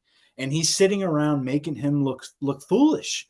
Like he is in his face every play. There is no better quarterback spy in the country than true freshman Harold Perkins. I've never seen anyone play the spy like he does. Like he has the ability to kind of Perfect. get in and almost hide himself at the line of scrimmage, but he doesn't really like get into contact. And That's why I want to I play freaking Tennessee again, dude. I I want him to don't tee off on know. Hooker. No, I don't know if it's possible for Harold Perkins to have a bad angle. Like I think he's so fast and athletic that there's no such thing as a bad angle. Like I was sitting there thinking about while watching the game how Jaden Daniels makes a lot of guys take bad angles because he's so deceptively fast. And on the counter side of the ball for LSU, Harold Perkins, it doesn't matter what the angle is. It just doesn't. There's so many times that I thought Bryce Young like got away and he was just right there. And you can go back to the old Miss game with Dart where you're like, oh my God, no, he got away. Oh, wait, nope. Harold Perkins tackled him. Okay, we're good. But the beauty of how quick and agile he is, you don't need to have him up on the line of scrimmage, susceptible to a block. Like he's so quick that he can hang out way back behind the box and still close in behind the line of scrimmage without being touched. Like it's really really incredible to watch, and that is like elite level stuff. That's stuff that Yeah. like scouts look at for juniors that are on the rise of being high draft picks. And this kid's got 2 more seasons with us to keep improving. Like he's going to keep improving on what he has right now because Brian Kelly talked about it. There's so many plays where he comes to the sideline and we have to be like, my God, Harold, like, no, this is what you're supposed to be doing. Yeah. But like somehow, like we can't, like we have to keep him on the field. But just like knowing that, that just means how much better this kid's going to get Yeah. throughout his time here is we're going to be able to do so much more than just, hey, play backyard football, brother. Like, no, like here's some assignments. Let's scoot you inside. And now let's have Quincy Wiggins and whoever else we're going to be loading up next season around the outside. It's a wonderful issue to have of trying to figure out where to put Harold Perkins. At some point, someone will tweet out the 2022 LSU Bama game had this many first round draft picks, this many overall draft picks. And it's like, Harold Perkins was the guy that stood out amongst them as a true freshman. Like, that's what we're gonna look back on and see. Like, it is truly remarkable, and, it's like Will Campbell, Emory Jones, there's gonna be a lot of young guys that will be on that list, but I it's love the beginning of the year when people were just like, "Yeah, Harold Perkins, he's probably not that happy. I think he's going to transfer to Florida like he where he really wanted to go." Or, do you think he regrets not going to Texas A&M with Jacoby Matthews and the rest of Do the we think guys? so? Can we Like, take that straw poll now? your boy is freshman defensive player of the week. He's going to be fucking winning the butt kiss every year. Like this You dude is phenomenal, and he's very happy. you and I had the privilege of sitting in the Georgia Dome before it was the new Georgia Dome and watching LSU play UNC and have this little bitty scrawny number 14 kid play nickel corner that day, Teron Mateo. and he looked different. And Yeah. it's like, I don't know. We've had some guys come through. You can talk about Devin White and all everybody else, but like Harold Perkins is that guy that just looks completely different. It looks like they put an AI simulation out onto the screen in one of the spots. Like it looks different. That's all I got. Oh, Brian sorry. Kelly, coach Not of the year. SEC Freshman of the Week. SEC Defensive Player of the Week outright. Beast. You're right. Yeah, my bad. SEC Freshman of the Week was actually Mason Taylor. Forgot about that. And Mason Taylor, dude. Mason what fucking Taylor. what a catch. We talked about the Josh Williams third down, 3rd and 7 run where he got tackled at best at the line of scrimmage, threw the dude off, gets 8 more yards, and sets up a 1st and 10. That whole time, that whole stretch, I think, we both, I think, tweeted something out about it where it's like, I think everyone was very confident that LSU was going to score whenever it was 21-17, I guess it You was. talking We had about Taylor's touchdown in the the corner? touchdown before. Yeah. I think Ridiculous. it was one of those like, we've been here too many times. Like LSU has been in this moment. I'm so sure that we're going to score a touchdown. You get a nice big long run by Jaden Daniels, and then you get the pass interference to Booty, and you're starting to think like, oh shit, like there's way too much time on the clock. Like, thank Yeah. God we didn't catch that ball and it's 1st and goal. And then all of a sudden you're sitting there at 3rd and 7 before you can blink, and you're like, oh my God, no, no. Like, I wish we would have scored. What happened? Pick up the 1st down. And instead of trying to bleed the clock, instead of trying to do anything, they just said, hey, Mason Taylor, go to the pylon. I'll throw it to you. And just What a absolutely perfect came ball. down. Perfect ball. The only person catching that ball was Mason Taylor. NFL catch, 2 feet down, never a bobble, never. I don't even know if they reviewed it. It didn't need to be reviewed. A touchdown catch in the student section. Like, what a moment. And then immediately, though, you're sitting there thinking, like, well, that's too much time. Yeah. Yeah, And very true. the Um, defense did. I thought the defense did fine. They held up. It's like Alabama's getting a field goal on 120, 138. Almost every defense in America outside of maybe a couple. Oh, it was Yeldon all over again. It was, oh God, here we go. What year was it when we kicked the ball out of bounds? Right when we had like every Yeah, single time that we have been in these games where it's like, nope, we finally overcame the monster and we're gonna pull this one out. We do something stupid or they do something miraculous, and it's like, oh yeah, Bama whipped your ass again. It's like, no, sir. Like we finally flipped that script, but it looked like it was on its way to like I've seen this before. I've seen I this was bullshit before. I was so in my brain about thinking about Alabama scoring a touchdown that Bernard Converse knocks the ball away on the 3rd and 10, whatever, and I'm dying, sweating, a 4th down play for all the marbles, and then I see the kicker on the field. It's like, "Oh my God, they're kicking it." I completely like, in my head, it was just like They're gonna touchdown or score for bust. the win. Yeah. Yes, yes, and, like, the field goal, like, never was really in my mind, and I couldn't tell you how happy I was to see that kicker. I'm glad the kicker made it. Like, I'm glad it wasn't, "Oh, they missed a kick," and, like, "Oh, well, they, threw a pick and missed a kick, and that, Oh, it that's worked the out reason we perfect. lost." Like, and What a overtime moment. was overtime, I thought the defense I thought the defense played great in overtime. I think it was 11 plays from the 25 it took Alabama to score. They had to score on 3rd and goal because we stuffed them twice at the line of scrimmage after the PI. It's just like, This defense gets better every week, dude. Like yeah. that's why like call me crazy that I really think we have a chance against Georgia in the SEC championship. Like with the way this defense is continuing to improve, the way our offense is continuing to improve. Like you get to those big stages, anything can really happen. Yeah, I Um, mean, has Stetson Bennett been really good for a while? Yeah. Is he susceptible to maybe a turnover, throwing a pick? Like, yeah. yeah. Like, do we have an answer for those big ass tight ends? I don't know, but We'll put a plan together. Can we talk about how much different a bye week is with a coach that knows how to prepare?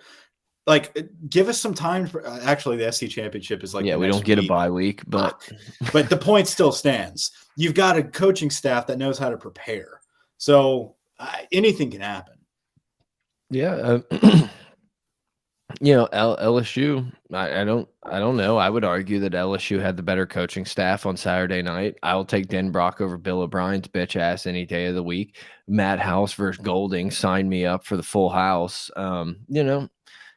LSU's just in a great spot. Like, I don't know. Are they better than Georgia? No. Can they go in and beat Georgia? Sure, they could beat them. Like Lamar says, UGA's defense will have to fuck around and find out. I love it, dude. I love the confidence right now. I love it because it's true. I Like mean, whenever can Jane Daniels not get loose for 120 yards rushing and 280 yards passing in an SEC championship game? I think he can. I think so, dude. And these kids are bought in.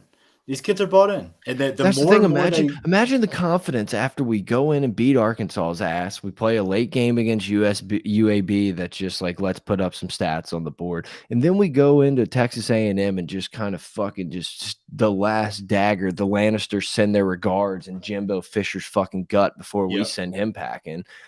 We're gonna be at an all-time high rolling into Atlanta, and maybe that doesn't mean shit. Maybe Georgia really is that good, but like, who gives a Maybe they shit? are, but guess what? Georgia's not going to be looking at LSU as the threat. They're going to be looking into the playoffs. We're Yeah. happy to be there. We're not supposed to be there this season. We're going to come jogging our happy ass, full of confidence, full of poise, full of hunger into that stadium. Georgia's not going to give a fuck. And honestly, LSU's got Kirby's number. Like Kirby's going to be Yeah. trying to go all out, but like we're in his head.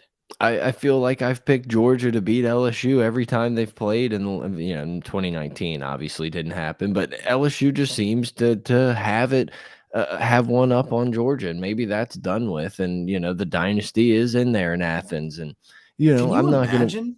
Can you imagine if we fucking pull that off? Like, I don't want to get ahead of ourselves here. I don't want to get our. This is not the podcast for that. But No, can you different imagine? podcast entirely. Can you imagine if we pull off that fucking upset and we get in the playoffs this year? Yeah, If we beat Georgia, like, who's to say we can't win the national championship? well, I mean, I think the SEC champion always is in the hunt to win the national championship game. But yeah, I'm kind of tired of everyone saying like, "Oh, things work out LSU's way." It's like, no, no, no, no, no. Just win. If Mhm. LSU wins every game on their schedule, you cannot and will not have the champion of the SEC, a team that beat Bama, Georgia, and Ole Miss. You're just not keeping them out of the playoffs.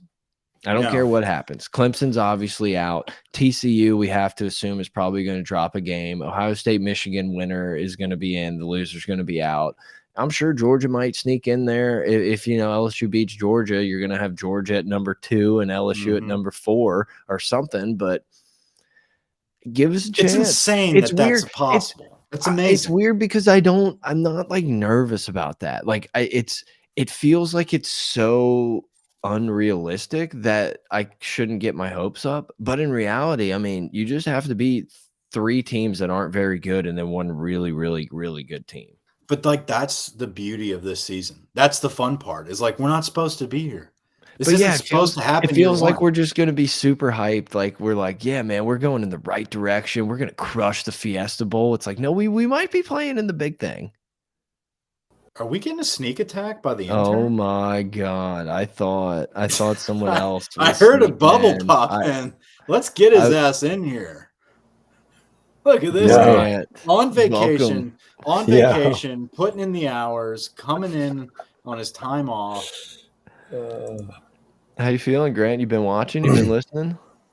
I just started listening like 10 minutes ago, and You then sound awful. You lost your that's my voice. voice. Yeah, that's from the game. I But haven't you had a didn't go. voice You since. didn't go to the game, correct? No, I just Okay. screamed all night long. That's good Me and shit. Seth just screamed all night. We went out this bar Parlays in Lakeview, and I felt like I was walking into Tigerland. It was pretty nuts. It's my nightmare. Where you're in Orlando? I'm in Orlando, about to get hit by a hurricane, so Well, everything's fine. at least you flew into that one. Yeah, I Yeah, did. that's I mean, nothing can stop you from seeing your work. what. Okay. Anyway, yeah. So we're at about an hour and 20 here, and we've been going off the rails, just sucking off Brian Kelly and Yeah, Harold we've got Perkins, to the and point where now we're just like dreaming about the playoffs. That's where I we're know. I yeah, at. we're heard winning the that. national championship. I heard that, and I was literally just explaining to Sam, who I work with, that the scenarios, and he's like, "I guess you're right." And it was the same thing. Like I heard what y'all were saying, where it's like obviously the winner of the SEC West. Like if LSU wins out, they go to the SEC championship and they win. LSU is in, and I think Georgia is also in. Yeah, Yes. but if you don't put the winner of the SEC championship in, it's just a complete fraud. Like the Yeah, entire it's a joke. system is just a complete fraud if you don't put the This winner. year's Then it's different like too. I mean, I get get rid of all conference championships at that point. well, it's different because LSU would be the first two-loss team. But Yeah, I feel like it's different because like Clemson, Oklahoma, like some of those usual teams that are hanging around aren't going to be there, and hanging around, you're hanging not going to around. have two Big Ten teams like Ohio No, but State you and just look at the Michigan are not body of both work. You look at the body of work. Alabama, exactly. Alabama holds more weight when it comes to like your power rankings. You beat them. I mean, fuck, did Tennessee beat them and they catapulted to one? Like beating Alabama holds a lot of weight. And then if you win the SEC championship, beating the number one team in Georgia, there is no shot that they keep you out of the playoffs. And with that being said, though, dude, like you've rolled through the toughest teams that you're ever going to face. And what are you going to get Tennessee again? Hell yeah. I welcome that matchup. If we go into the playoffs rematching Tennessee with a month to prepare, like have Harold Perkins on the field Well, spying fucking Hooker, let's I roll. think Poor they're out. Tennessee is what it is. Well, Tennessee's if not going to get LSU a wins, chance. Tennessee's out. If LSU loses, I think Georgia, I think is in either way. Yeah, That's my Georgia's in. I agree, and I think they kind of deserve it. Reigning, defending. Oh, and they doing what look they like the did best to team. They look like the yeah, best team. yep. Yeah. Have y'all I talked you about know I Arkansas at all? A little bit, not much, but There's yeah, I not think much to Mike say. Mike kind of mentioned it, I think earlier, but I kind of had this revelation listening to Brian Kelly kind of talk about the process and how like we didn't really change things up. These guys are just coming together and getting better. And I started thinking about a 12-team playoff, and I was just like, well, we're always in this bitch. Like you're telling me Walker Howard and company in 2 years isn't going to be the 10th best team in the country and have a roll of the dice. Like, yeah, we might lose our games here and there, but it's like it's obvious that this coaching staff, this training staff, whatever Jacob Flint is getting paid, it's not enough. Triple it, do whatever you need to do. Literally, I would consider actually donating to TAF if I knew it went directly to Jacob Flint's salary. And But Will Stout's salary. Pull his yeah, ass Will out of Stout, bring him Hollywood. back. But we will LSU under Brian Kelly will always be in the mix, always. And Saban's dead. And it's because of the process that he has instilled. And what we talked about, Grant, earlier is with that process and with that preparation and nothing changing. That's why I'm not too worried about Arkansas because these guys have a mission. They understand what's at hand. And like Brian, dude, on the field, being mobbed by the entire state of Louisiana, He Brian talks Kelly about Arkansas. still mentions that like we have to prepare for Arkansas. We have to maintain the course. Like the dude's on a mission year one to let everyone know, like, you're going to fuck around and find out. Like, this is Well, LSU football. This is my program now. This is not Notre Dame. Like, we're winning championships, and that's plural. well, and friend of the program, guy that won't get out of my DMs, Matt Moscona, asked the first question to the press conference, and asked him, "Is this the biggest game you've ever won?" and maybe it was a cheesy answer, and maybe whatever. Brian Kelly said the biggest game I'm gonna win is the national championship at LSU, and it's like he's laser focused, and I'm sure it feels really good. I'm sure he thought that there was zero chance that he was going to beat Alabama, after Florida State loss, or maybe even after the Tennessee loss, and to be where we're at now. And I think he understands that, like, not only can he get the players, not only can he get them to execute, he's got the best 12th man in the country, and with that stadium behind him, I think he's as motivated as ever. I think Brian Kelly's confidence has to also be coming from like the buy-ins there. Like it has been complete buy-in, which is that's the craziest part about this team. And that's the thing that worried me with Brian Kelly coming in. It's like, obviously this dude knows how to build a program and knows how to do all this stuff. But like, when this guy from up north comes in and decides to want to get all these dudes that have been, in Baton Rouge and New Orleans and everywhere else, it's like, hey guys, you got to wake up early to take this quiz, and then we're going to need you to do this. It worried me that some of these guys would be like, fuck that. Like, I'll just go be a second round pick and go make a living and figure it out. And it's just, that hasn't been what happened. There's been great leaders on this team. It's not all Brian Kelly. It's not all the coaching staff. I mean, you have to have leaders like BJ Ojolari and Ali Gay and Josh Williams and Jaden Daniel. I mean, go down the list. Kayshon Boutte has turned into a leader on this team. You have to have more than just a great head coach, and you got to have a lot more than just like athletes. Like, they all have to be together, and that's what's happened right now. Well, and then Brian Kelly first mentioned that when he was hired. I think we have been so consumed with Les Miles and Ed Orgeron where we highlight the player first, and we lost focus on what a true program looks like under great leadership and a head coach. One of the first questions they asked when he first got the job was, what are your first impressions of Kayshon Boutte? And he's just like, I mean, he's good. He's a good player, but like, this is a team. Like we're like, no one is bigger than this program. Like, no one player is going to outshine anything, and everyone's got to get on board or they're going to get out. It's plain as that. Like, you'll see that this works, and I'm going to prove it to you guys. And you guys might cry and be upset if Kayshon leaves, but if Kayshon leaves, the sun's going to come up tomorrow, and we're going to have more people, a more percentage in the room of people that bought in. And it's like, obviously it's great that this dude bought in, and it's like, we can stop singling him out because he's just not been that guy. But you just have to have a lot of guys buy in, and you got to have a lot of guys hold each other accountable. It was a couple weeks ago, everyone was laughing at LSU because they've had their second, players only meeting in 8 days. And it was like, well, obviously the first one didn't work. And it's like, well, guess what, man? There was some accountability in that room. But that just shows you.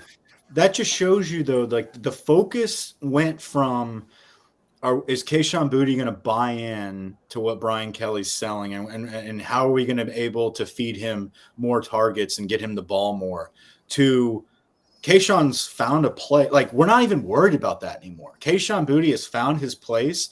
He's not like this incredible superstar that's the definition of LSU football, but he's the leading receiver on a victory over Alabama. He's getting clutch first downs.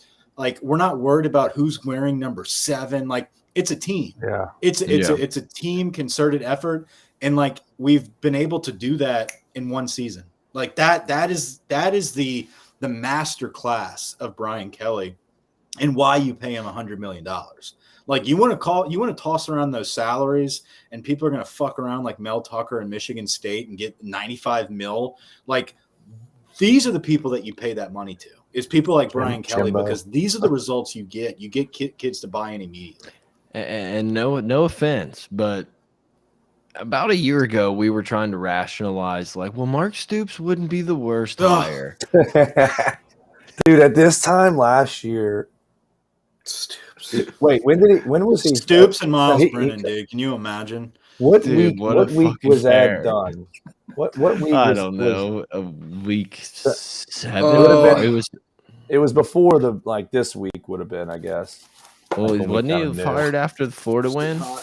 Yeah, it is getting. But he coached it out. He coached out to the end. Yeah. It was after. I've worn this hoodie for like 4 straight days, like never taking it off.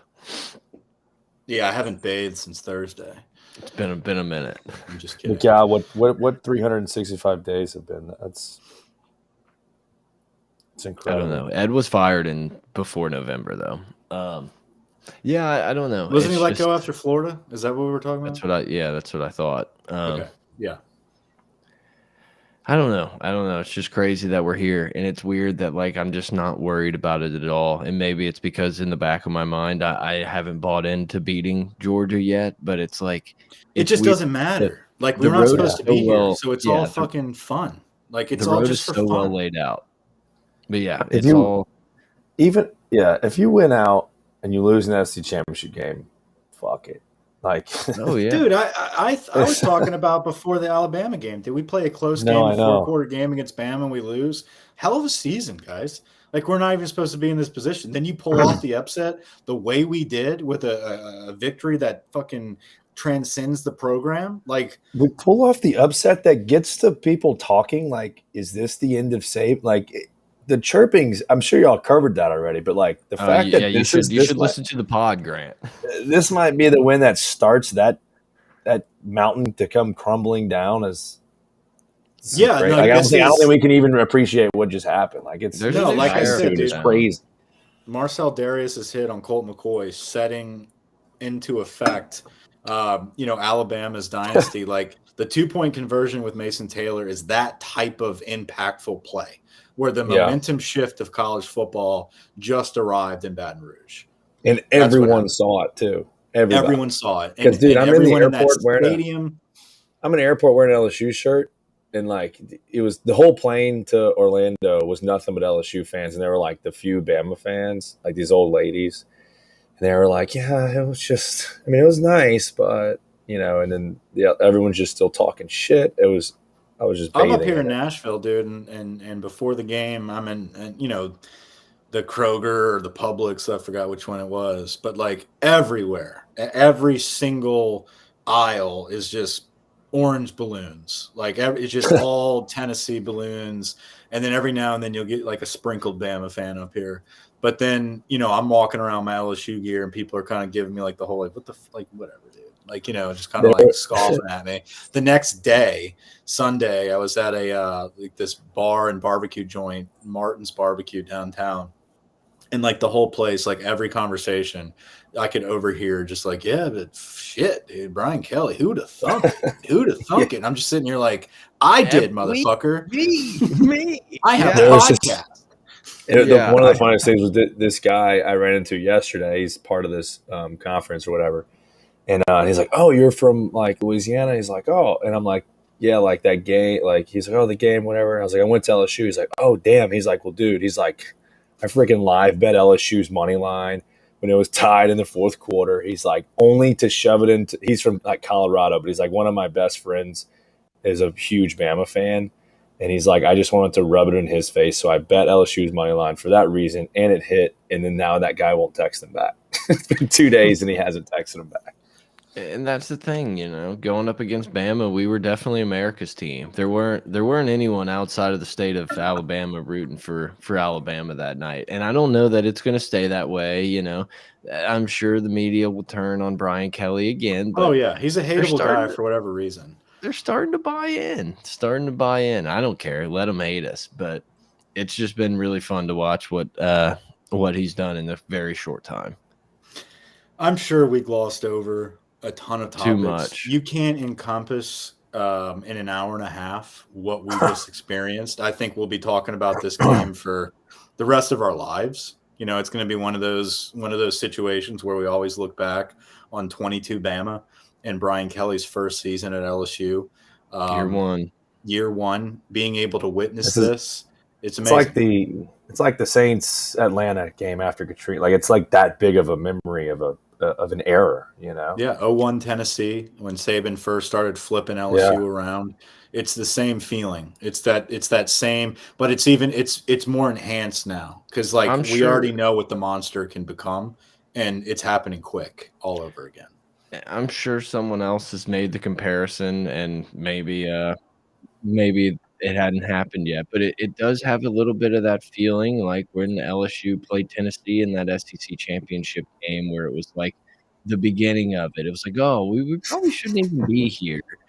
But yet we find ourselves here, and maybe we're not gonna win, or maybe it's, not gonna look great for us, but it's like, we'll be back.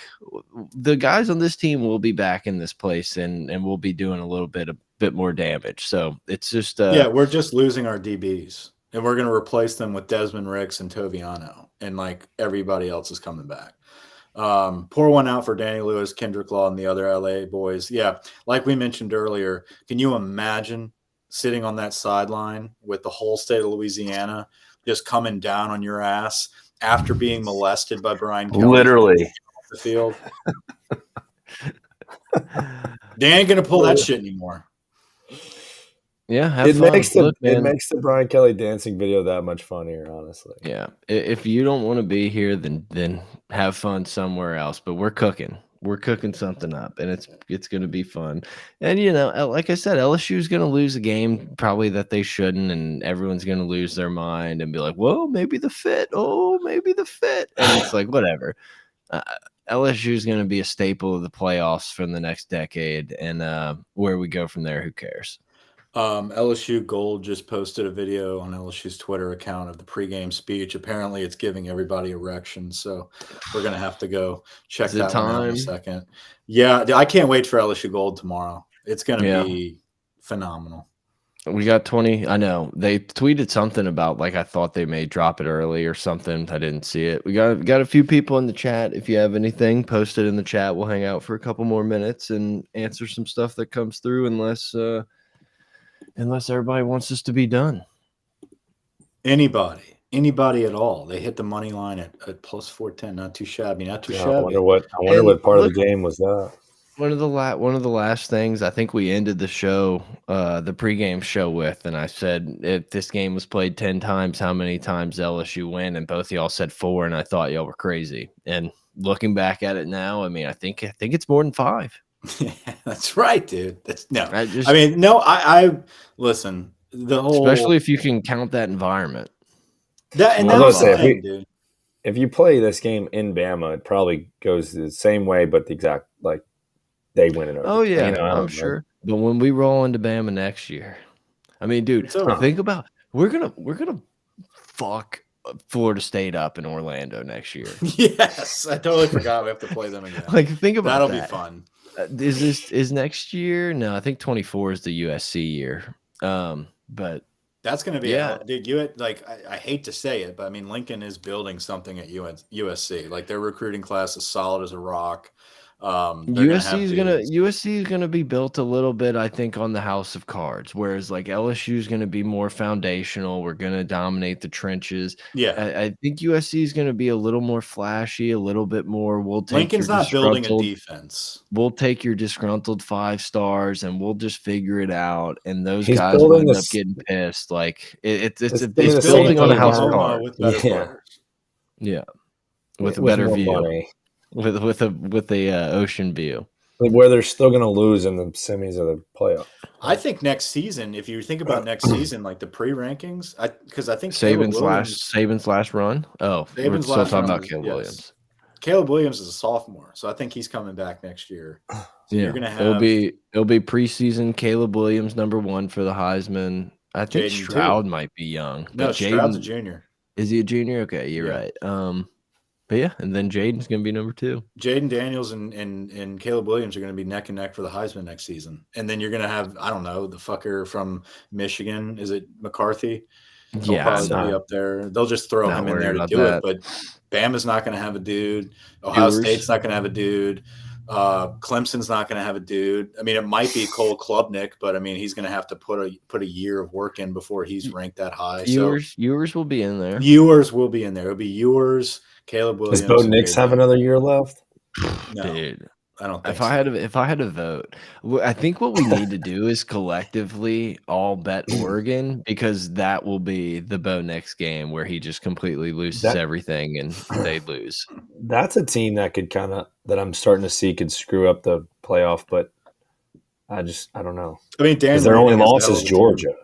What I'm saying is, like, if they run the table, they go undefeated in the year. Yeah, their only loss is to Georgia. Yeah. No, they would deserve it. But once again, what are you gonna do? Put Oregon in over the SEC champion LSU? That Right. beat Or Georgia. SEC loser Georgia, which they're not. They shouldn't jump Georgia. It'll be tough, but you got to reward the team that's peaking at the right time, and Wait, that's the wait. four They would. best. They would be the fourth because it would be Ohio. Let's assume it's Ohio State, Georgia, LSU, Oregon. Who would the other team be? I mean, you could Not have at that point. TCU lingering around there. If TCU's undefeated and Oklahoma's only loss is Georgia, I mean, if Oregon's only loss is Georgia, Oregon's getting it over TCU. Yeah, I think. Yeah, more people just keep joining the stream. I don't know that we can end it right now. Get the question, put questions in the chat. Come on, but do you think they're watching live, or you think they started from? I don't. From the beginning? I don't know. Maybe they did. Maybe we could track it.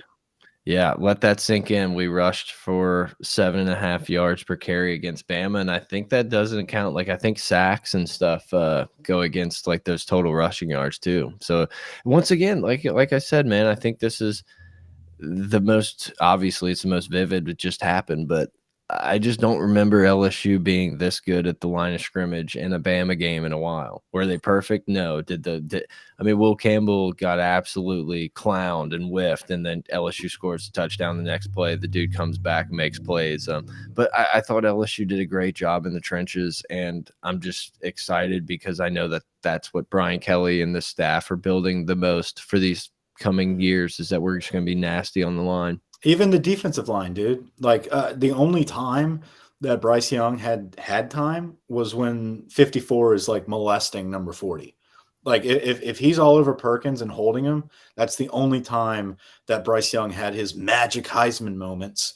Like just the same as Texas. Like his Heisman moment was 54 molesting the defensive end from Texas. Yeah. Like no one wants to highlight that. Can we say that? We can say molestation. Yeah, I mean, what are they going to do? Kick us off? Well, I mean, that's fine. We just got that email from the corporate. You're right. Blue Wire wants us. What do we have to do? We got to do something on Thursday. I don't know. I clicked the button and it said that like my password was incorrect, but like obviously I saved the password. Like it was like, hey, do you want to use the saved password? And I was like, yes. So like it's incorrect. Like I was like, okay, I just gave up. I just moved on. We got to get with Ty, dude. We got to get those reset passwords. Do we think that Jaden Daniels comes back next year? I do. It's weird because going into this year, I felt like Jaden was just like going to use LSU as a one and done, kind of build the draft stock and like hit the fourth or fifth round and just call it a day. But the fact that he's getting Heisman talk now, I think it would just do him such a disservice to leave now instead of coming back with all the hype going into next year. Like we talked about, it's him, Caleb Williams, and Ewers going into next season as the three-headed monster for quarterbacks going into the year with everybody returning for LSU. Jaden Daniels, like he could be, here's the thing. He's got to find a deep ball. If he can find a deep ball, he's going to be a good draft pick. Let it develop. If somebody tells him he's going to be a first rounder, it's like, okay, go get your money. I assume Jaden Daniels is going to understand that coming back and really having another year in this offense with these wide receivers could potentially put him at like a top 2-3 quarterback taken. And like it says in the chat, our main man, Huge Erection. Huge Erection like is just spitting fire today. Dude, he's been on one tonight. Huge.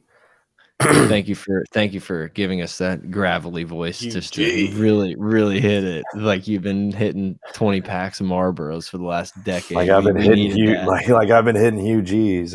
Yeah, exactly. Huge G's. So I feel like it's more likely with this new culture that some of these guys will come back for their senior year, and 100%. That's something that we bitched about with Alabama forever, is that these dudes were so willing to come back for this extra year when they were top whatever, and they would come back as a senior and just dominate. And it's like, oh, cool. Like, of course. But like every redshirt sophomore and junior on our team leaves. And I do think obviously you're going to have guys go, and you want guys to go early because that means that they're playing unbelievably earlier than expected. But I do think we're going to see a lot more guys stick around. Jared Addison says he just subscribed. Guys, don't forget to subscribe. Hit the like button. And subscribe. I think we just hit 300, if I'm not mistaken. Look at us. We're at 299. Let's go. 1,000. Right, well, 1,000. Yeah, if you want to be the millionth, just click the button a few thousand times. Look, I think we're at a buck 45. I know we've got a lot of like people trickling in as we go. Um, I don't know, man. I don't know if Go you want back to. and listen. There's a lot more Yeah. people here now than there was at the beginning. We talked for a long time, had a lot of fun reminiscing and just kind of talking about what the future holds and Yeah, 302,000. We the started step. we started the Let's show go. at 299 or Just a 290 couple something. stadiums. Yeah, just a couple. You think that Kelly is willing to do a 2-for-1 and coach the Saints? No, fuck the Saints. Who Yeah. cares? Win us more natties. Like I don't know. Let Get Kiffin Sean go. You Payton know what back. this number tells us? Y'all were talking about, oh, do we want to record over the Saints? Well, this is your answer. We got more viewers here with this sorry ass Saints team. Yeah, I mean, whatever. Screw I'm the glad I didn't Saints. take the Ben Mintz parlay action. Yeah, Barstool Nola, huh? Can't bet this week, guys. It's been miserable. Yeah, what's this Barstool Nola situation? Is I don't Mintz know. like starting Barstool South or what? I guess, apparently. I was not thrilled with the Rediscovering America Louisiana edition. It was just Mintz and like voodoo the whole time. Yeah, it was I didn't finish it. I only watched like the first 20, but I was like, okay, I've had enough of like let's just make fun of sad mints. Like it was That's all it funny. was. It Yeah. had its moment, but like can we let this pass? Yeah. Um Whatever. Yeah, dude, I had a all right. good time. It was a fun pod. One of those reaction pods a couple days later where we got to digest it, but at the same time, like I said, dude, 2 hours of conversation does not encompass like everything that we'll be talking about this every single podcast. Like we'll bring up the Bama game and like go back and remember, holy shit, Yeah. you remember when Jaden broke out of that tackle to scurry down the sideline, or There's gonna be a point in a year or there's two where every Josh LSU is the number Williams one team in bolted the on third and country. long. third Yeah. and 7, Josh Williams trusting him to power through an arm tackle of a 5-star, like just wheeling our way to victory. My promise to the American people is that I will never let any of our fans forget that Brian Thomas absolutely body bagged Eli Ricks and put him on the winning sideline for once in that game. That's my promise to the people that I will never. Everyone's gonna remember the Daniels, scoot and the Josh Williams leap and block to knock the dude over. I think if the was so people will fitting. forget. It was Because he was so fitting. far out of the play. It looks like there was just not a wide receiver on that side. Because it looks he's like a Eli bitch. Ricks wanted to come back. Wouldn't you love to know what Brian tells? He had to be talking to him as he was He molesting stood up. him. Well, As you could see him stand up Yeah. and like didn't even look at the touchdown. Big He was boy. just like jaw jabbing fucking Ricks. Like he fucked Oh my around and found God. out, little bitch. Like I've been waiting for those moments. I've been waiting. Like it started in 08 with Robbie Green from John Curtis stabbing the Alabama flag in the end zone after they beat us for the first time in forever. And he's looking up at the stands, and I'm just like, dude, I want every Louisiana player that fucking goes to Bama to get either trucked in the end zone by somebody or feel that, damn, I made a mistake. And it's finally happened where it happened to fucking Eli Ricks. You know that dude was looking around like, I fucked up. Like I really fucked up. Dylan Moses. Like I had dreams of Clyde someone just trucking him and just being like, dude, you could have been here. Like, fuck you. It happened. And you've got a sideline full of those little assholes that can't even make it on the field with this wide receiving core. Like it's monumental.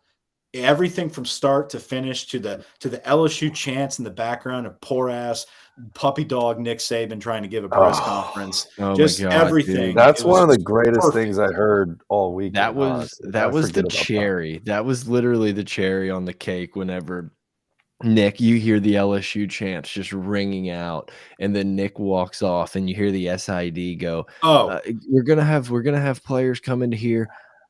I'm sorry, it's not safe out there. I fucking lost it. It's like, you're damn right it's not safe out there. And then you heard it suck that Tiger's dick. Like you heard it just perfectly clear. And then like Saban's doing his whole like jaw movement. He's fucking sticking his tongue in his cheek because he's trying to just get the hell out of there. They showed like a clip of what that room looked like. like before he took the podium, he's like hugging Terry and everything and his wife and all that. Dude, he is in like a closet.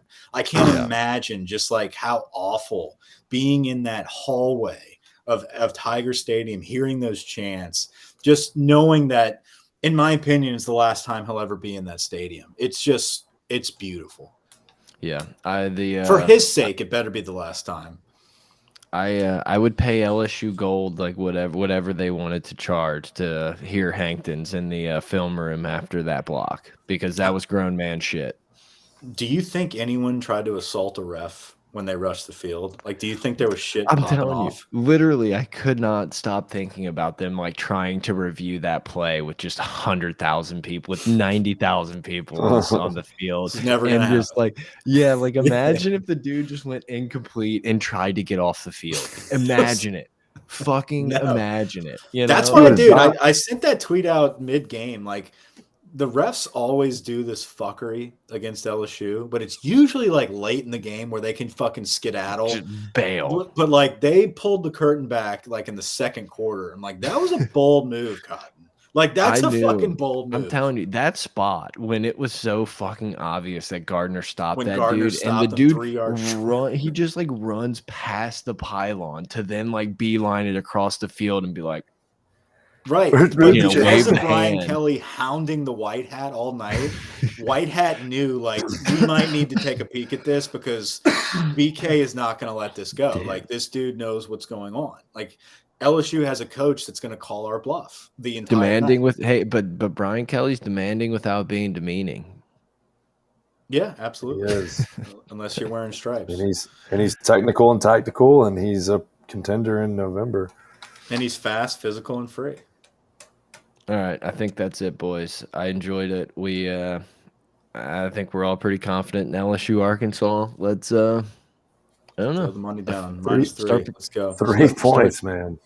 Start preparing and looking for hotels in the ATL. Take the train. They're already booked. All right, Mike, send us All right, out. boys.